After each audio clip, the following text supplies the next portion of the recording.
Day 702, Monday, July 21st. Esther 3. Esther 3 1-15. NKJV. After these things, King Ahasuerus promoted Haman, the son of Hammedatha the Agagite, and advanced him, and set his seat above all the princes who were with him.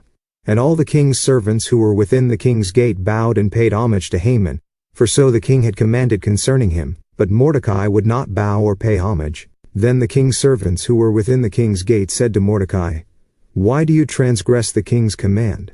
Now it happened, when they spoke to him daily, and he would not listen to them, that they told it to Haman, to see whether Mordecai's words would stand, for Mordecai had told them that he was a Jew.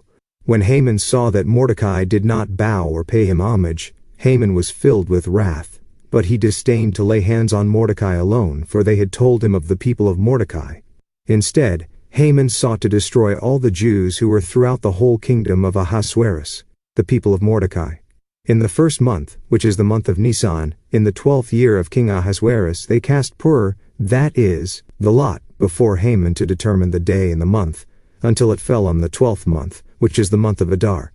Then Haman said to King Ahasuerus, "There is a certain people scattered and dispersed among the people in all the provinces of your kingdom.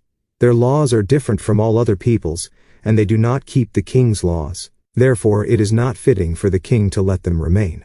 If it pleases the king, let a decree be written that they be destroyed, and I will pay 10,000 talents of silver into the hands of those who do the work, to bring it into the king's treasuries." So the king took his signet ring from his hand and gave it to Haman, the son of Hammedatha the Agagite, the enemy of the Jews. And the king said to Haman, "The money and the people are given to you, to do with them as seems good to you." Then the king's scribes were called on the 13th day of the first month, and a decree was written according to all that Haman commanded, to the king's satraps, to the governors who were over each province, to the officials of all people, to every province according to its script, and to every people in their language. In the name of King Ahasuerus it was written, and sealed with the king's signet ring. And the letters were sent by couriers into all the king's provinces, to destroy, to kill, and to annihilate all the Jews, both young and old, little children and women, in one day, on the 13th day of the 12th month, which is the month of Adar, and to plunder their possessions. A copy of the document was to be issued as law in every province, being published for all people, that they should be ready for that day. The couriers went out, hastened by the king's command, and the decree was proclaimed in Shushan the citadel. So the king and Haman sat down to drink, but the city of Shushan was perplexed. Daily Deep Dive, the UCG reading plan states, in Chapter 3 we are first introduced to the villain of the story, Haman. A few years have gone by since the events of our previous reading. The date of Haman's promotion is not given, but his casting of lots soon afterward to determine when to destroy the Jews occurred in the first month of the 12th year of Xerxes, verse 7, that is, in the spring of 474 billions. Haman is referred to as the son of Hammedatha the Agagite, verse 1. Some link the term Agagite with a district of the empire. An inscription of Sargon mentions Agag as a district in Persia. Expositor's Bible Dictionary, footnote on verse 1. Many others see Agagite as meaning a descendant of King Agag of the Amalekites in the days of Saul, see 1 Samuel 15. Josephus refers to Haman as being by birth an Amalekite. Antiquities of the Jews, Book 11, Chap. 6, Sec 5, and Jewish tradition agrees. The Amalekites, a branch of the Edomites, were ancient enemies of the Israelites. See Exodus 17:8. God had ordered Saul to wipe them out, but he did not comply, sparing Agag, whom the prophet Samuel then put to death. The name Agag, seeming to denote prime ruler, could have been a title borne by all Amalekite kings. As is explained in the Beyond Today Bible commentary on Obadiah, it is likely that the Edomites ranged widely over the ancient Middle East. It even appears that some of the Amalekites eventually settled in Central Asia, so it could well be that the Persian province of Agag was made up of Amalekites. Haman's identity as an Amalekite would explain Mordecai's refusal as a Jew to bow to him, see Esther 3:24. It was not wrong to bow to human leaders. Compare Genesis 23:7, Genesis 2:7-29, 1 Samuel 24:8, 2 Samuel 14:4, 1 Kings 1:16. Some, though, believe that what Xerxes expected with regard to people bowing to Haman was tantamount to worship. That could be, but the fact of Haman being an ancestral enemy belonging to a people that God himself had ordered utterly destroyed, would be reason enough.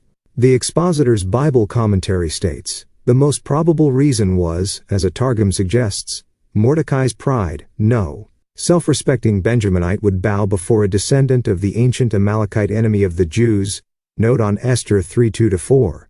Haman's reaction of hatefully desiring to exterminate the entire Jewish race, verses 5-6, also seems best explained by his Amalekite heritage. Josephus says that Haman determined to abolish the whole nation, for he was naturally an enemy to the Jews because the nation of the Amalekites of which he was, had been destroyed by them. Sec 5.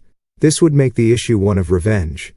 Not just personal revenge against Mordecai, but national revenge for the loss suffered so long before by Haman's own people. Indeed, the ancient animosity and envy over Israel's blessings goes all the way back to the conflict between Jacob, ancestor of the Israelites, and Esau, from whom the Edomites and Amalekites were descended. In the Middle East, as is still the case today, old antagonisms die hard. In verse 7, the non-Hebraic word pur, probably the Akkadian word puru, die, or lot, which is explained by the Hebrew goral lot, anticipates the institution of Purim, that is, lots, in chapter 9. Expositors. Note on 347. The Jews had at times cast lots to determine God's will, as even the apostles would later do to replace Judas Iscariot. See Acts 1:23-26. But Haman's use of lots, besides his evil intent, was occultist and pagan.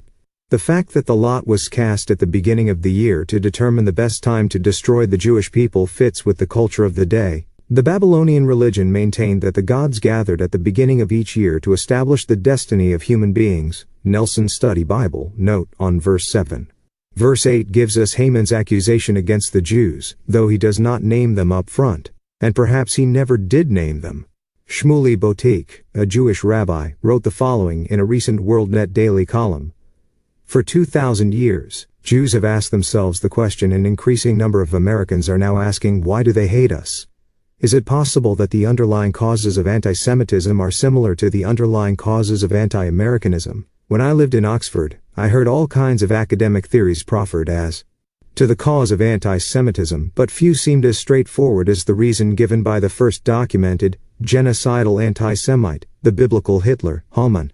In asking King Ahasuerus for the authority to slaughter all the Jews in the ancient Persian Empire, he says, there exists a people, dispersed and scattered among the nations, in all the provinces of your kingdom, and yet their values are entirely different from everyone else's.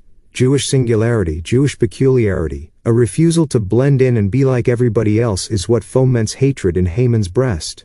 Why do you Jews hold yourselves aloof? Why don't you just become like everybody else? Do you think you're better than us? Add to this the Jewish penchant for promoting social justice, and a steadfast commitment to espousing morality, and you have the perfect formula for hating the foreigner who not only rejects your way of life while living in your country, but makes you feel inferior, to boot. The Talmud says that Mount Sinai, literally mountain of hatred, was given its name because after the Jews, i.e. Israelites, received the Torah and committed themselves to lives of ethical virtue, the enmity of the world's inhabitants, who now stood out as immoral, descended heatedly upon them. March 12, 2004. Of course, virulent hatred and persecution has been directed toward true Christians for very similar reasons. Jesus said, "If the world hates you, you know that it hated me before it hated you. If you were of the world would love its own. Yet because you are not of the world, but I chose you out of the world, therefore the world hates you." John 15:18-19. Jesus referred to himself and his followers as the light of the world. John 8:12, John 9:5, Matthew 5:14. And in John 3:19-20, he explained, "This is the condemnation, that the light has come into the world, and men love darkness rather than light, because their deeds were evil. For everyone practicing evil hates the light and does not come to the light, lest his deeds should be exposed." God's people are indeed peculiar and different, and their message and way of life exposes the shortcomings and outright wickedness of the society around them. On verse 9 of Esther 3, Expositors comments, in order to obtain the king's permission to destroy the Jews, Haman appealed to the monarch. His greed, offering to put 10,000 talents of silver of his own private fortune into the royal treasury to pay the men who would carry out the pogrom. It is impossible to determine the value of the silver in current monetary equivalents. It was a fabulous sum that is estimated to weigh approximately 375 tons. It has also been estimated to represent the equivalent of 2/3 of the annual income of the Persian Empire. Perhaps Haman planned to acquire such a large sum by confiscating the Jews' property. Verse 11 might seem to say that the king was giving the money to Haman, or at the very least refusing to take Haman's money. Yet Esther 4:7 makes it clear that Haman promised to pay the money into the king's treasury, and Esther later described her people as being sold, Esther 7:4. It could be, as many suggest, that the king was pretending to refuse the money in the common method of Middle East bargaining, as in Genesis 23:7-18. However, scholar Carey Moore in the Anchor Bible translates the king's response to Haman as, "Well, it's your money, that is. If you want to spend it that way, it's all right with me." Expositors. Footnote on Esther 3:11. The giving of the king's signet ring to Haman in verse 10 seems to have effectively made him a prime minister or chief of staff. That it constituted more than a mere formality needed for issuing the immediate proclamation is evident from the fact that Haman bore the ring until his death, see Esther 8:2. Indeed, Haman at one point remarks about his position that the king advanced him above the officials and servants of the king, Esther 5:11. The destruction of the Jews was to be accomplished in March of 473 BC. Compare Esther 3:13. Critics say Haman would not have promulgated a vindictive decree for the extermination of the Jews, and then waited 11 months to carry it out, as it would have given them time to escape or to prepare for a defense.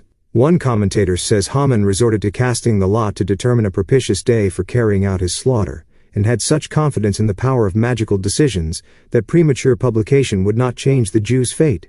Another says that the Jews' flight would not have been unwelcome to Haman, as he would still accomplish his purpose of confiscating their property. Expositors. Introductory notes on Esther. As the decree of mass genocide is sent out, the king and Haman contemptibly sat down to drink. Verse 15, perhaps toasting the action, heartless to the horrendous nature of the coming atrocity. Yet in the king's case, he may have been somewhat misled as to the wording of the decree.